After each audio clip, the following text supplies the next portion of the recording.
Praise the Lord. Praise the Lord. Hallelujah. Hallelujah.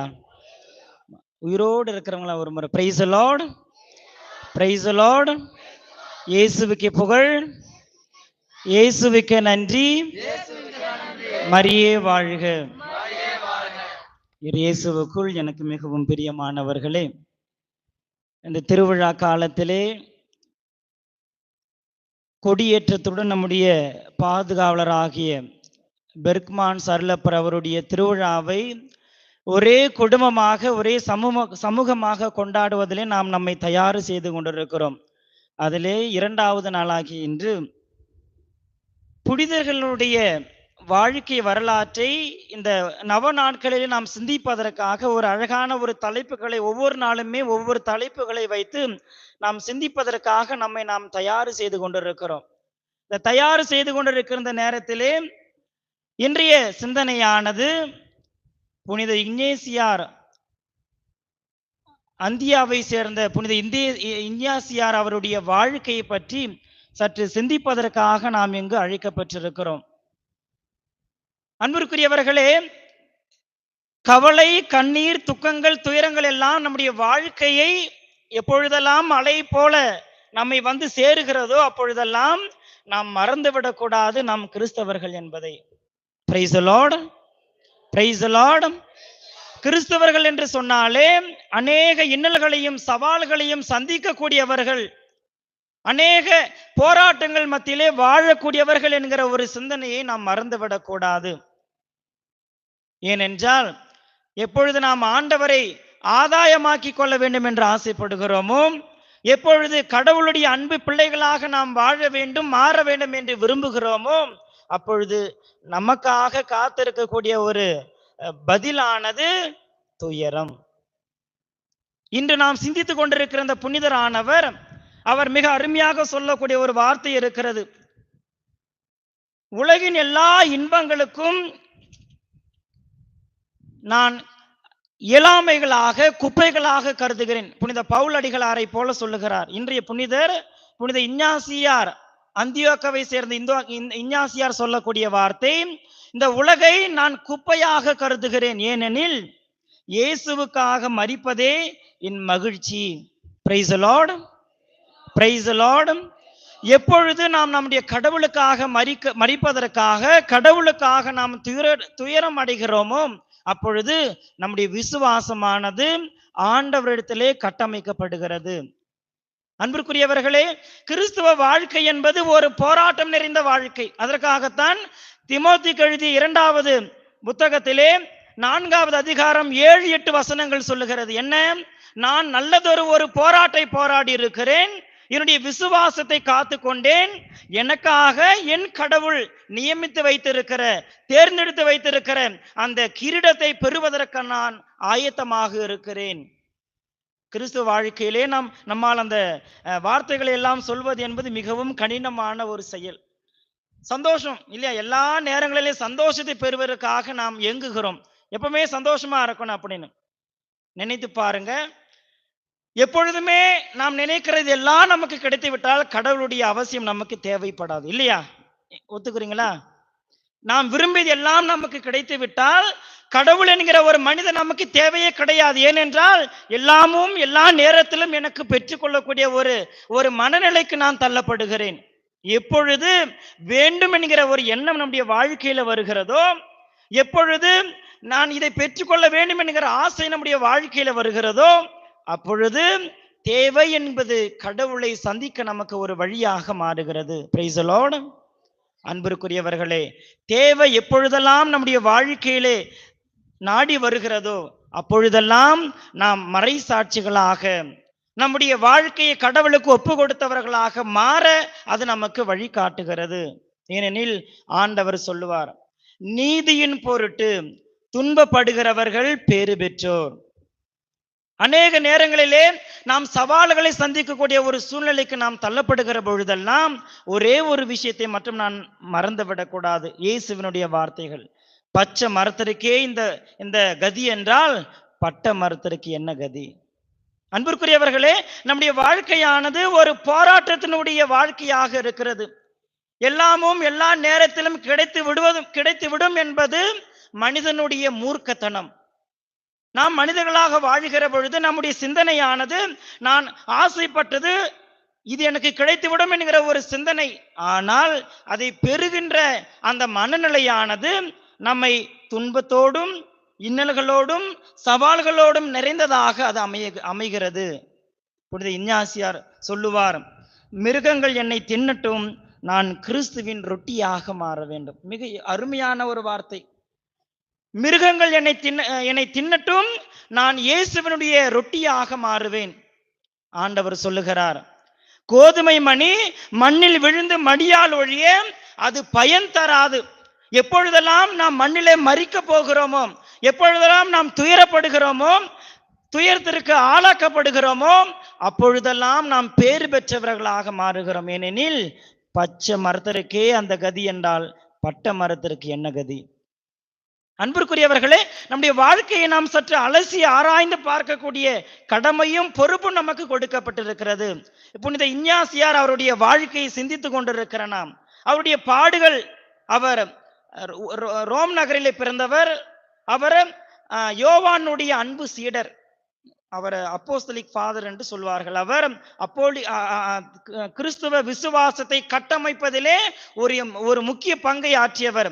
Antioch நகரினுடைய 3வது ஆயராக அவர் நியமிக்கப்பட்ட பொழுது கிறிஸ்துவை அநேக மக்கள் தெரிந்து கொள்ள வேண்டும் என்பதற்காக, கிறிஸ்துவை இந்த மக்கள் உணர்ந்து கொள்ள வேண்டும் என்கிற ஒரு சிந்தனையோடு அந்த மக்களோடு மக்களாக வாழ்ந்த ஒரு நபர். அவரை கொல்வதற்காக அவர்கள் ரோம் நகருக்கு கொண்டு சென்ற பொழுது வழியிலே அவர் 7 கடிதங்களை எழுதுகிறார். அதிலே 5 கடிதங்களை திருச்சபைக்காகவும், 5 கடிதங்களை திருச்சபைக்காகவும், ஒரு கடிதத்தை தன்னுடைய நண்பராக விளங்கக்கூடிய ஒரு புனிதருக்காகவும், மற்றொரு கடிதத்தை மக்களுடைய நல்வாழ்விற்காக எழுதுகிறார். அந்த 7 கடிதங்களிலும் அவர் சொல்லக்கூடியது, அவருடைய போதனையானது நற்கருணையுடைய முக்கியத்துவமாக இருக்கிறது. When there is no suffering, there is no glorification. நம்முடைய வாழ்க்கையிலே கவலைகள் இல்லாத பொழுது, இன்னல்கள் இல்லாத பொழுது நாம் நல்ல இடத்திற்கு உயர்த்தப்படுவோம் என்பது அசாத்தியமான ஒரு செயல். அநேக நேரங்களிலே நாம் சொல்லுவோம் இல்லையா, நல்ல மார்க் வேணும், ஆனா அதுக்கு என்ன பண்ணணும்? கஷ்டப்பட்டு படிக்கணும். இல்ல, நான் நல்ல மார்க் கிடைச்சா போதும் ஃபாதர், படிக்காம ஈஸி கோயிங் முடியாது. வாழ்க்கை என்பது சவால்களோடும் பிரச்சனைகளோடும் கூடியது. மனிதர்களுடைய வாழ்க்கை சாதாரணமாக பிரச்சனைகள் மத்தியிலே வாழக்கூடிய ஒரு வாழ்க்கை. அந்த யதார்த்தத்தை நாம் புரிந்து கொள்ள வேண்டும் என்பதுதான் நம்முடைய சிந்தனையாக இருக்கிறது. நிலை வாழ்வை பெற வேண்டும் எனில் கடவுளுக்காக கோதுமை மணிகளை போல மடிவதை தவிர வேறு ஒரு வழியே கிடையாது என்பதுதான் நம்முடைய சிந்தனையாக இருக்கிறது.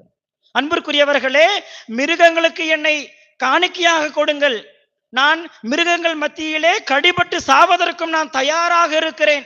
ஏனென்றால் என்னுடைய கடவுளுடைய கையிலே கொடுக்கப்படுகிற அந்த அப்பத்தை போல நான் மாறுகிறேன்.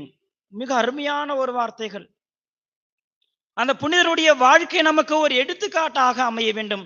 நிலை வாழ்வை பெறுவதற்காக நான் என்ன செய்ய வேண்டும் ஆண்டவரே என்று சொன்ன பொழுது, நீ எல்லாவற்றையும் விற்றுவிட்டு அது ஏழைகளுக்கு கொடுத்து விட்டு என்னை பின்தொடர்ந்து வா. புனித பவுலடிகளால் சொல்லுவார், ஆண்டவரை ஆதாயமாக்கி கொள்வதற்காக எல்லாவற்றையும் நான் குப்பையாக கருதுகிறேன். சொல்ல முடியுமா நம்மளால? யோபு புத்தகத்தை நாம் வாசிக்கிற பொழுது யோபினுடைய வாழ்க்கையில அவர் சந்தித்த அநேக போராட்டங்கள் எல்லாம் அவரை நிலைவாழ்விற்கு கொண்டு செல்வதற்கான ஒரு படிக்கட்டுகளாக அவை அமைந்தன என்பதை நாம் மறந்துவிடக் கூடாது. இப்பொழுதெல்லாம் நம்முடைய வாழ்க்கையிலே துன்பங்களும் போராட்டங்களும் பிரச்சனைகளும் நம்மை தாக்குகிறன்றோ, அப்பொழுதெல்லாம் நாம் மறந்துவிட கூடாத ஒரு விஷயம் என்னவென்றால், நிலை வாழ்வை பெறுவதற்காக நான் எல்லாவற்றையும் குப்பையாக கருதுகிறேன். ஆண்டவர் நம்மை அன்பு செய்கிறார், ஆண்டவர் நம்மோடு இருக்கிறார் என்கிற ஒரு சத்தியத்தை, ஒரு உண்மையை நாம் மறந்துவிடக் கூடாது அன்பிற்குரியவர்கள். ஏனெனில் பிலிப்பியருக்கு எழுதிய நற்செய்தி, பிலிப்பியருக்கு எழுதிய புத்தகம் 1வது அதிகாரம் 21வது வசனத்திலே புனித பவுலடிகளால் மிக அருமையாக சொல்லுவார், ஏனெனில் நான் வாழ்ந்தால் அது கிறிஸ்துவுக்காக மட்டுமே. கிறிஸ்துவ வாழ்க்கை என்பது ஒரு சவாலான ஒரு வாழ்க்கை. இப்போ சத்தீஸ்கரில் நடந்திருக்கிற அந்த சூழ்நிலைகள் உங்களுக்கு எல்லாருக்கும் தெரியும். வாட்ஸ்அப்ல ரொம்ப ஃபேமஸ் ஆயிட்டு இருக்குது இல்லையா? சாதாரணமாக ஏழைகளுக்காக உதவி செய்யக்கூடிய ஒரு மனநிலை கொண்டவர்களாக, கிறிஸ்துவுக்காக அவர்கள் எந்த எந்த சூழ்நிலைக்கும் தள்ளப்பட்டாலும் அதை அன்போடும் மகிழ்ச்சியோடும் ஏற்றுக்கொள்ளுகிறவர்கள் தான் கிறிஸ்தவர்கள். எப்பொழுதெல்லாம் நம்முடைய விசுவாசம் சோதிக்கப்படுகிறதோ, எப்பொழுதெல்லாம் நாம் போராட்டங்களை சந்திக்கிறோமோ, இன்னல்களை சந்திக்கிறோமோ, எழுச்சிக்கு உள்ளாக்கப்படுகிறோமோ, அப்பொழுதெல்லாம் நாம் கிறிஸ்துவை மகிமைப்படுத்துகிறோம், நம்மை அதற்காக தயார் செய்கிறோம் என்பதை நாம் மறந்துவிடக்கூடாது. அன்பிற்குரியவர்களே, நான் நல்லதொரு போராட்டத்தை போராடி இருக்கிறேன். எனக்காக கடவுள் வைத்திருக்கிற அந்த உண்மையின் கிரீடத்தை நான் பெறுவதற்காக நான் ஆயத்தமாக இருக்கிறேன் என்று சொன்ன புனித பவுலடிகளாரை போல நாமும் சொல்ல முடியுமா? என்னுடைய கேள்வி உங்கள் மத்தியிலே. என்னுடைய கிறிஸ்துவ விசுவாசமானது புனித பெர்க்மான் சர்லப்பருடைய திருவிழாவிலே பங்கெடுத்து கொண்டிருக்கிறான். என்னுடைய பாதுகாவலுடைய திருவிழாவிலே பங்கெடுத்து கொண்டிருக்கிற நான், என்னுடைய வாழ்க்கையிலே ஒரு சில சவால்கள், ஒரு சில போராட்டங்கள், ஒரு சில பிரச்சனைகள் வருகிற பொழுதெல்லாம் அதை நான் எப்படி எதிர்கொள்ளுகிறேன்? இந்த அநேக புனிதர்களை போல இரத்த சாட்சிகளாக, வேத சாட்சிகளாக மரித்து கிறிஸ்துவனுடைய விசுவாசத்தை அடித்தளமாக வைத்து, கிறிஸ்துவனுடைய அன்பை அடித்தளமாக வைத்து நாம் வாழுகிற பொழுது நாம் பேறு பெற்றவர்களாக மாறுகிறோம். மிக அருமையாக இயேசுவினுடைய சொற்பொழிவுகள், ஏழையரின் உள்ளத்தோர் பேறு பெற்றோர், இரக்கமுடையோர் பேறு பெற்றோர், நீதியின் பொருட்டு துன்பப்படுகிறவர்கள் பேறு பெற்றோர். நாம் அனைவருமே பேறு பெற்றவர்களாக மாற வேண்டும் என்றால், நாம் அனைவருமே இயேசுனுடைய அன்பு பிள்ளைகளாக வாழ வேண்டும், மாற வேண்டும் என்றால் துயரத்தை விட்டு ஓடக்கூடாது. எத்துணை இன்னல்கள் வந்தாலும், எத்துணை சவால்கள் வந்தாலும் என்னோடு என் இறைவன் இருக்கிறார் என்கிற ஒரு மன தைரியமானது எப்பொழுது நம்முடைய வாழ்க்கையில வருகிறதோ, எப்பொழுது அந்த சூழ்நிலைக்கு நாம் தள்ளப்படுகிறோமோ, அப்பொழுது ஆண்டவருடைய அன்பு பிள்ளைகளாக, ஆண்டவருக்கு அவருடைய பெயரை மாட்சிப்படுத்தக்கூடிய பிள்ளைகளாக, நாம் நிலை வாழ்வை பெறக்கூடிய பிள்ளைகளாக மாறுகிறோம். நிலை வாழ்வை பெறுவதற்காக அநேக இன்னல்களையும் சவால்களையும், இந்த உலகை சார்ந்த போராட்டங்கள் எல்லாம் வருகிற பொழுது அநேக புனிதர்களைப் போல என்னை மிருகங்களுக்கு காணிக்கையாக்குங்கள், என் ஆண்டவருக்காக நான் ரொட்டியாக மாற ஆசைப்படுகிறேன். ஆண்டவர் கொடுத்தார், ஆண்டவர் எடுத்துக்கொண்டார். யோபுனுடைய அன்பு வார்த்தைகள் அந்த வார்த்தைகள். ஆண்டவர் கொடுத்தார், ஆண்டவர் எடுத்துக்கொண்டார், அவர் பெயர் மகிமை அடையப்படுவதாக. யோபு புத்தகம் 2:10 மிக அருமையாக சொல்லுகிறது. தன்னுடைய மனைவி ஆண்டவரை வெறுத்து விட்டு வா என்று சொல்லும் பொழுதெல்லாம் அவர் சொல்லுவார், ஓ அறிவிலியே, ஆண்டவரிடத்தில் இருந்து நன்மைகளை எல்லாம் பெற்றுக்கொண்ட பொழுது அதை ஆனந்தத்துடன் பெற்றுக்கொண்ட நீ, அதே ஆண்டவரிடத்தில் இருந்து இன்னல்கள் வருகிற பொழுதெல்லாம் அதை பெற்றுக்கொள்ள ஏன் தயங்குகிறாய்? நாம் நிலை வாழ்வை பெற வேண்டும் என்றால், இந்த புனிதரை போல நாம் நிலை வாழ்வை பெற வேண்டும் என்றால், அநேக புனிதர்களைப் போல, அநேக மறைசாட்சியர்களைப் போல, அநேக இரத்த சாட்சியர்களைப் போல நாம் ஆண்டவரோடு அந்த விண்ணக வீட்டில் அடியெடுத்து வைக்க வேண்டும் என்றால் நமக்கு தேவையானது ஒன்றுதான். அநேக இடத்தில் நான் சொல்வதுண்டு. பிலிப்பியருக்கு எழுதிய புத்தகம் 2வது அதிகாரம் 5-6வது வசனம், கிறிஸ்து கொண்டிருந்த மனநிலையை நீங்களும் கொண்டிருங்கள். இயேசு கிறிஸ்து எந்த மனநிலை கொண்டிருந்தாரோ, அவருடைய பிறப்பானது மகிமைக்காக அல்ல, அவருடைய பிறப்பானது சிலுவையை சுமப்பதற்காக, அவருடைய பிறப்பானது அநேகரால் காரி உமிழப்படுவதற்காக, அவருடைய பிறப்பானது சிலுவையிலே தொங்குவதற்காக, அவருடைய பிறப்பானது அநேகர் மத்தியிலே சிலுவையிலே தொங்கி அவமானப்படுவதற்காக, அவமான சின்னமாக கருதப்பட்ட சிலுவையை இன்று நாம் முத்தி செய்யக்கூடிய ஒரு பாக்கியத்தை கடவுள் நமக்கு கொடுத்திருக்கிறார். அன்பிற்குரியவர்களே, துயரங்கள் மத்தியிலே, சவால்கள் மத்தியிலே நாம் வாழ நம்மை நாம் தயார் செய்ய வேண்டும். ஏனெனில் ஆண்டவர் சொல்லுகிறார், நான் என்னுடைய தந்தையிடத்திலே சென்று அவருடைய வலப்புறத்தில் உங்களுக்காக அறைகளை ஏற்பாடு செய்வேன். ஏனென்றால் நீங்கள் அனைவருமே விண்ணகத்திற்கு உரிமையானவர்கள். விண்ணகத்தை, நிலைவாழ்வை நீங்கள் உரிமை சொத்தாக்க வேண்டும் என்றால் அந்த உரிமை சொத்திற்கு நீங்கள் தகுதியுடையவர்களாக மாற வேண்டும் என்றால் இந்த சவால்களை எல்லாம், இந்த துன்பங்களை எல்லாம், இந்த துயரங்களை எல்லாம் நீங்கள் பெற்றுக்கொண்டவர்களாக மாற வேண்டும். துயரம் இல்லையேல் மகிமை கிடையாது. If there is no suffering, there is no glorification.